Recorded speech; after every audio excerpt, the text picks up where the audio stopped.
Après 2 revers de rang face à Nantes et Chambéry, le promu Ivry 12e retrouve sa salle de Delaune pour tenter de repartir de l'avant dans sa course au maintien. Tâche jouable face à son adversaire du soir Dunkerque qui pointe à la 9e place mais vient de s'incliner face à Nantes.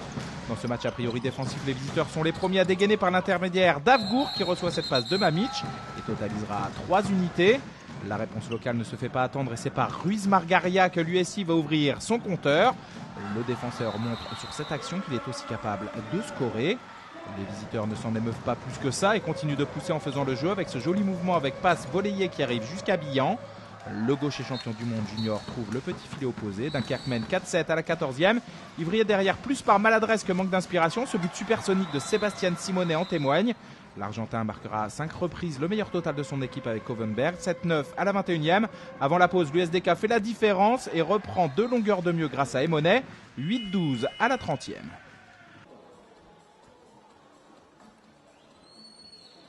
Au retour des vestiaires, les rouges et noirs plus déliés inversent le rapport de force et c'est Covenberg qui va être à la conclusion de ce beau mouvement collectif.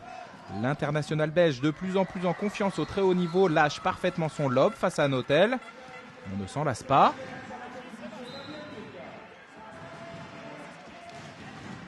La révolte est sonnée pour les Val-de-Marnais qui profitent d'un bon temps fort pour refaire tout leur retard. Coller 4 buts signe l'égalisation à 18-18 à la 48e.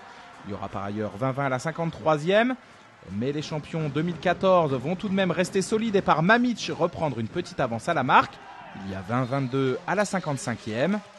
La fin de match est d'une tension extrême. Ivry ne lâche toujours rien et sent que le nul, voire une victoire, est possible. Covenberg encore frappe depuis l'aile droite avec ce magnifique tir à rebond.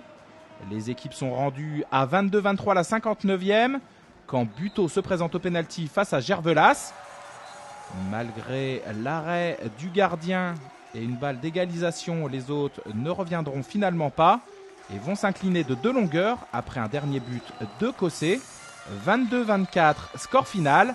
Dunkerque est 9e, tandis qu'Ivry est 12e.